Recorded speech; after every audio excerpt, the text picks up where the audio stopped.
So also we have other possibilities to set an MRL. It's not only the opinion of the EMEA, it's now also possible to use a Codex Alimentarius MRL, provided that there is in the setting of the MRL in the Codex Alimentarius, the EU didn't object to it. So we are really now officially positively integrating the Codex Alimentarius MRLs into the European legislation, and thus really implementing the SPS agreement in this respect quite diligently. We have the possibility to set provisional MRLs also on this subject if it's incomplete. That means if there is we get information about a substance, we can also leave it provisional for a time to wait that also third countries or other users provide the relevant data. It is nevertheless clear that there's also the outcome can be that there is no MRL can be set, or the type of the substance, and that is similar to what we have in the feed additives. If you have a traditional use, or if the substance is very close to a normal food ingredient, or it's in the case of food additives which are also used in feed, we don't think that it's necessary to set an MRL, because it might not even be necessary to spend the valuable money for residue controls on that substance. So it's not necessary to set an MRL for these substances, and it's not possible, that's the other possibility, because of the toxicological data and the results of the studies, that we can set an MRL. And then the substance will end up on a specific list of substances that cannot be used and are prohibited for the use in animals. So this is the general background. So the procedure that we use is we have a risk analysis by the EU, which is started normally by an application of the company who wants to bring a certain product on the market at the EMEA. So this doesn't go like the feed additives via the Commission. It goes directly to the European Medicines Agency. So you normally have a human safety file and a method of analysis. These are the most important issues to be considered. Those will be evaluated according to guidance documents that are available on the EMEA homepage. The material that we use in the evaluation is very similar to what is also used by JACFA in Codex. We have certain disputes on the importance of certain studies with JACFA from the EMEA, but in general it's very, very much the same.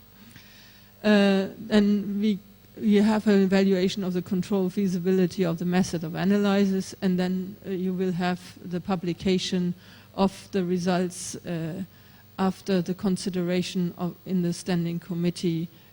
We have done the publication in the official journal.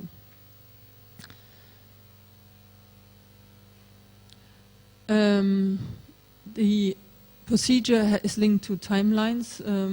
So you have an initial 210 days in the EMEA to look at the substance, which can be stopped if there's a question, or it is found out when looking at the details of the studies that there's something missing that could be asked to the applicant, then the time can be stopped. But as you see, there's a relatively strict timeline of the evaluation, which is important also to encourage the industry to apply, because if you have a substance evaluated for too long a time, nobody's interested in it anymore. And we want to give incentives to the industry to apply. We see that sometimes in Codex it can take years and years and years until the JACFA comes to a conclusion, and that is rather discouraging. So we have now a separate list in a separate regulation, which is 37/2010, which has newly arranged and incorporated the evaluations that we already had under 2377.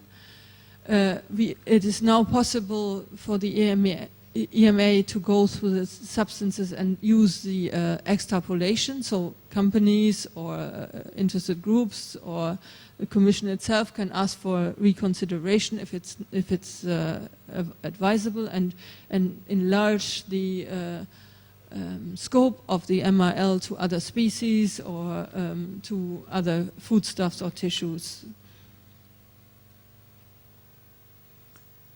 So as you can see, we have a pharmacologically active substance. We have also at times a marker residue. That is something that is very particular for pharmacologically active substance.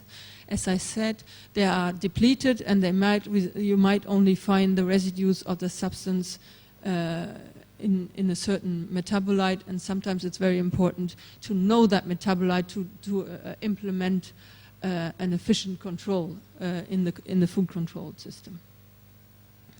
So sometimes, as you see, there we also have no entry on therapeutic issues, because the substance is not used in a particular way. It's only used additionally to some other more important pharmacologically active substance. And we have, these are most of the times also the substances where we have no MRL established. But other substances, as you know, for instance, Alterenogest, which is a hormone for which we have an additional legislation which doesn't allow the use for growth promoting. You will see that there is a reference to this legislation in this guidance as well, so that you know that you have to consider another legislation which might be applicable. The same is true for substances, or there are other substances like enrofloxacin, where you have very, very specific MRLs. This is a new antimicrobial. There you can see how careful we are trying to be with these antimicrobials. Enrofloxacin is a relatively new one, so you want to be specifically careful and also have the residues evaluated quite distinctively. Then we have ended up with, already in the procedure of the establishing 2377, or according to 2377, the pre-runner of the existing legislation. These are all substances that ended up in the prohibited list there. It has been taken up here. Same probably as with the additives. If somebody were to bring a full dossier providing the concrete information that these substances are safe, it is theoretically possible that these substances could be revived. But most of the time nobody is interested in them, because it is very difficult to provide the data that it would really be showing that the substances are safe. So then we have also a legislation on control, which dovetails into that subject, where we say what a residue is, what are unauthorized substances, and what is illegal treatment. If you look at control, you have to look at where the substances may be coming from. So we have the legislation which is called 9622, which is not allowing the hormonal growth promoters and beta agonists to be used. We have a control regulation which will be soon revised, but which is still applicable, which says which substances you have to look for specifically in control.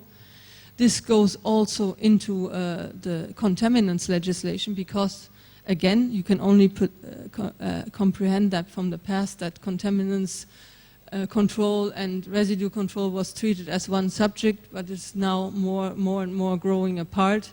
So there are still some substances which we today would consider contaminants that are still in the control legislation, but this will be revised in the future. And of course, one of this residue monitoring issue is, of course, the established MRLs in the pharmacological evaluation.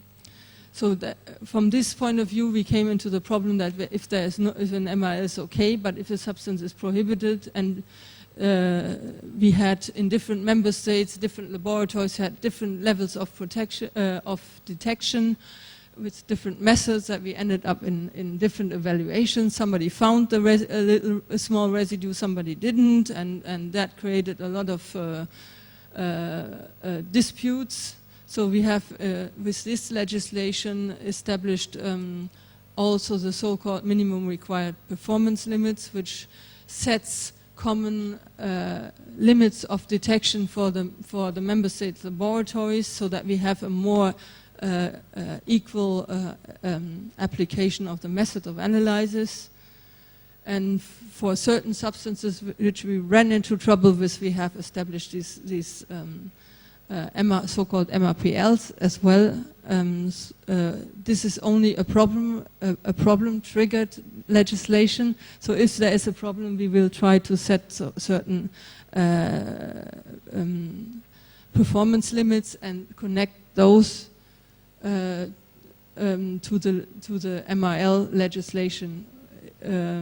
For the time being, we haven't since then run into that problem, but we can now really actively set these limits and communicate them as control limits only and not as allowed use limits.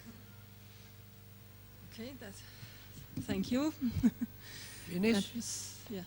ก็มีคำถามอะไรไหมครับเขาก็คงเมื่อกี้เห็นนั่งสลึมสลือกันเยอะเหมือนกันเลยผมว่านะผมนับดูแล้ว 80% I just say that they feel sleepy but anyway you got a lot of information ตั้งแต่เขาบอกว่าจริงๆแล้วบอกยาอันนี้คือพูดเรื่องยาโดยเฉพาะนะครับอย่าสับสนนะครับเมื่อเช้าเราคุยเรื่อง feed additive อันนี้คือพูดเรื่อง product ที่เป็นยาเลยนะเดี๋ยวสับสนอีกนะครับอันยานี้ใช้ได้หมดอะนะครับแต่ว่าต้องนะครับแน่นอนต้องจดทะเบียนนะครับต้องดูว่าความปลอดภัยเป็นอย่างไรนะครับแล้วตรงสปีชีส์ไหม prudent use หรือเปล่าไปใช้ในแต่ละ product นะครับนี่ก็มีพูด minor species เขาบอกว่าเป็น tricky term เราก็ไม่รู้ว่าอะไรเนาะแต่ที่พูดว่าอย่างที่พวกเราเข้าใจว่าถ้าไม่มี MRL ก็คือในนี้ห้ามใช้เลยนะถูกไหมครับเมื่อก่อนเราพูดบอกว่าอย่างของญี่ปุ่นนี่เราบอกถ้าไม่มี MRL คือใช้ได้แต่ย้ายมันมี detect ได้แล้วกันใช่ไหมครับอันนี้ไม่ใช่นะฮะที่นี่คือห้ามใช้เลยนะถ้าไม่มี MRL ก็ห้ามใช้นะครับแล้วก็เมื่อกี้ก็พูดถึงเรื่องสปีชีส์ต่างๆที่ว่ากระเพาะเดี่ยวกระเพาะ4กระเพาะนะบ้านเรายังไม่ยอมเลยเรื่อง cattle อย่างเงี้ยกระบือแพะแกะไม่ได้เขาบอกว่าอันนี้เขาบอกว่าเขาได้เขาแอดซูมนะฮะเพราะว่าจะซัพพลายแบบตัวเลขทั้งหมดว่าชีฟโกดต่างหากนี่คงเป็นไปไม่ได้เพราะฉะนั้นเขาถือว่าเป็นกระเพาะ4กระเพาะเหมือนกันแต่ว่าถ้าข้ามระหว่างไก่กับ4กระเพาะก็เป็นไปไม่ได้ถูกไหมครับใช่ไหมฮะผมแปลถูกไหมเนาะน่าจะถูกนะครับนั่นคือสิ่งที่แล้วเขาบอกว่าเขา follow ตามโคเด็กซ์พอสมควรแต่มีอันนึงที่เขาบอกเขาไม่ follow ใช่หรือเปล่าไม่รู้เดี๋ยวต้องถามนะครับก็คือพวกเบต้าโกนิสนะฮะเมื่อกี้เขาพูดเครนบิวทรอลนะฮะผมจะถามว่าซาบูทาโมว่ายังไงเนาะหรือแรคโตปามีนเนาะโอเคป่ะเราจะได้เอามาใช้ในการต่อต้านเนื้อเข้าประเทศไทยเหมือนกัน You understand? Yeah, I just summarize for them, and then I have some question. Just immediately, that's a quick question about you talking about the codex. Sometimes you follow with the codex, you comply with the codex. But one thing that I got from the news said that European not allow any ractopamine after codex allowed to have MRL. Yes. So, what is the solution for that? Yes. First of all, I think we are trying to follow the codex, and I said if we are agreeing in the codex process with the evaluation done by JECFA and the codex, then we are happy to also integrate that in our legislation. But we don't agree in Europe with the ractopamine evaluation of JECFA. Oh, I see. So you mean ractopamine not evaluated by JECFA? Yes. We No. have some concerns. Yes. We have some concerns about the ractopamine. Ractopamine is one of the beta agonists that we have not authorized according to the other legislation.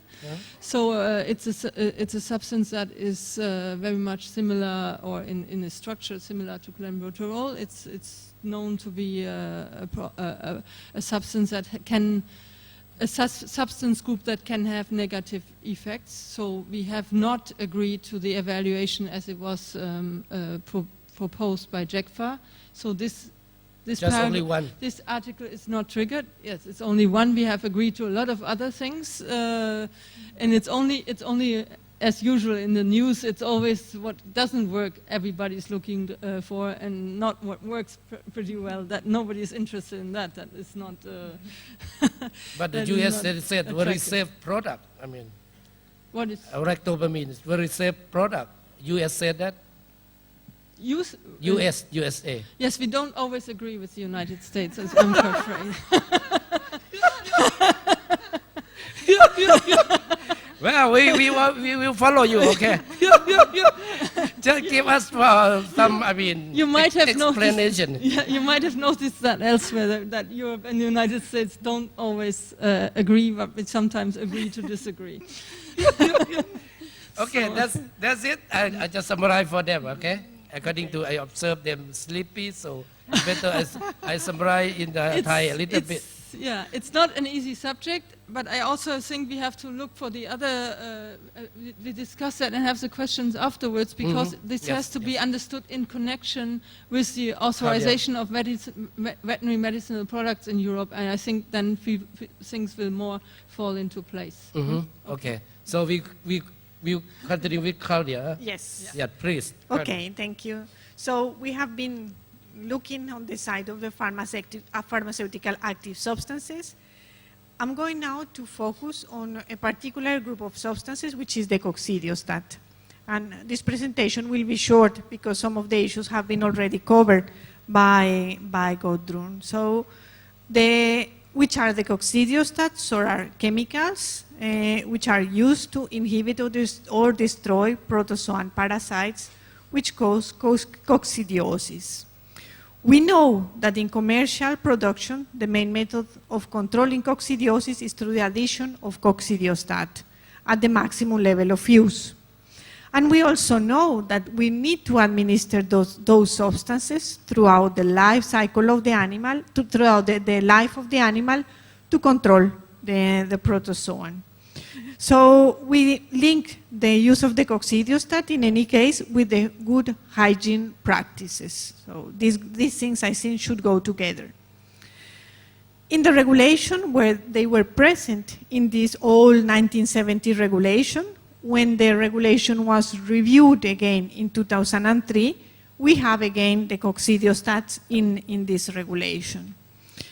We keep the coccidios, we add the histomonostat, and then we have some provisions for the phasing out. The first wave, let's say, it was the phasing out of the existing antibiotics, and that used as growth promoters, and this was by the 1st of January 2006. And now I realize that I phase out my slide on the phase out of the coccidiostat. And the second important date was end of 2012, where it has been stated that we will Europe will re-evaluate the use of the coccidiostat. So as part of this phasing out of the coccidiostat, the Commission has prepared a report in 2008 to the Parliament and to the Council. Through this report, the Commission has provided information on the use of the coccidiostat and on alternative methods. I will go to this on a second, to the specific conclusion. So this is the important element on Article 18 of Regulation 1831. Where are we now with the coccidiostat? We have 11 different coccidiostat, and they have been granted more or less 28 different authorizations. They increase each month because now we are having quite a lot for the use in different species and under certain conditions of use. We have two big groups of coccidiostat. One is the ionophores, yes, substances that contain a polyether group and are produced by a fermentation. So, for example, the monensin sodium. While the others are synthetic products. We have the coquinate, we have the clasuryl. So these are the two main groups of coccidios. They are authorized for poultry, so chickens, turkeys, and rabbits. The authorizations have been undergone following an evaluation at the level of a scan. So we have still some scan evaluations before 2000. And we have EFSA's evaluation. We have evaluation at the 2003, and now we are still in some re-evaluations, 2013. It's important to notice that there is no prevalence and incidence data on clinical and subclinical coccidiosis in commercial poultry and rabbit production. So we don't have this data for the time being. When we are doing the safety assessment of these products, we have to consider the target animal safety, the consumer safety, user safety, and the environment. So this one has, the evaluation of this product is really a full and total evaluation. I'm going to refer to a couple of them as they have been already done by Gudrun. Target species, we need a target, a short-term toxicity study, so a study on the tolerance. And with this tolerance study, we will establish the margin of safety. We will need also some microbial studies to identify that that the additive is not going to affect the gastrointestinal microbiota, and they are not going to produce cross-resistance to antibiotics. So this is the animal part. Then we go to the transfer to the consumption of edible products to the human, and then, as Gudrun say, and then we are in line with the other pharmacologically active substances. We have to consider metabolism and especially the residues of these products in meat, eggs, and milk. The safety for the consumer, so again, do you remember the hazard? We have the hazard, we have the toxicological studies, we have the metabolic studies, with the aim, in this case, to set MRLs and to set withdrawal times. The studies on toxicology, they are similar as for in other areas, so a full tox data.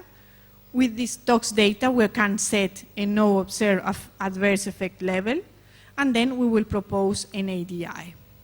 Here we have the definition of an OAL.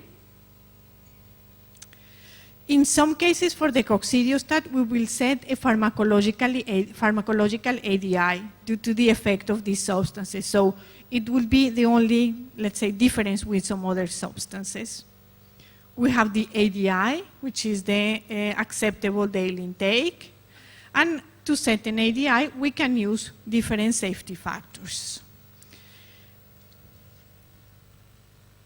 Here we have, I'm not going to enter into all this detail, but you have all the background information on how to set an ADI and the type of safety factors that we are using. So we have the ADI, we will have the consumer, and then we will have to make a model of the exposure. In this case, we use a worst case scenario. It's in the regulation. So we consider that in the food basket, we have 300 grams of meat, 100 grams of liver, 50 kidney, fat 50, and in case of, if we consider also meal, is 1.5 liters. This seems to be a lot. However, we also identify in the European food consumption database, where EFSA has been working and has been collecting data from 22 different EU members, the EU countries, that we are not so far. There are some consumers in Europe arriving more or less at 290 grams of meat per day. So it seems not really, sometimes we're thinking it's not realistic, 300 grams meat per day.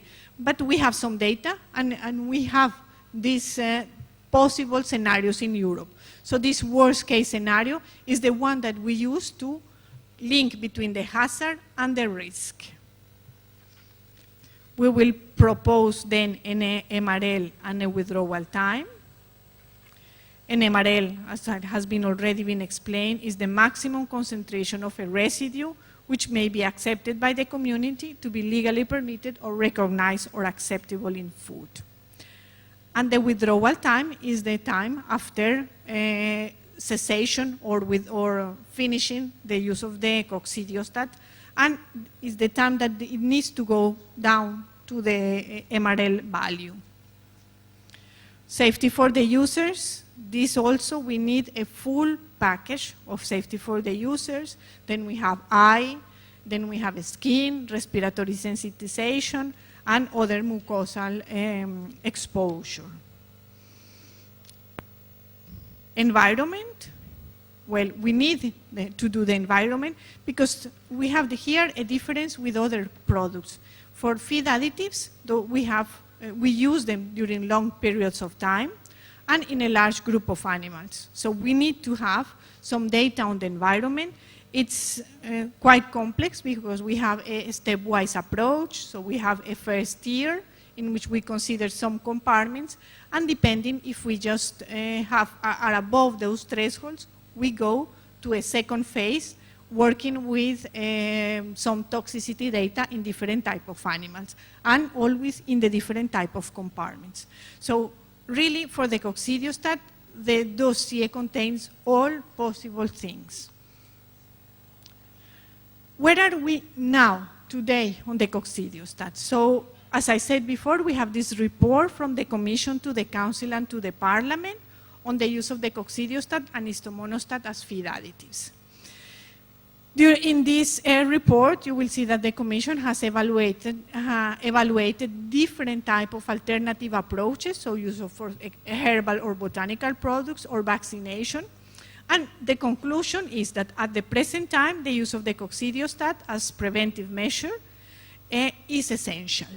So the Commission has not provided any other indication. In this report, the Commission, they are not focused, they focus on the evaluation of other alternatives, but all the safety part has been evaluated by EFSA.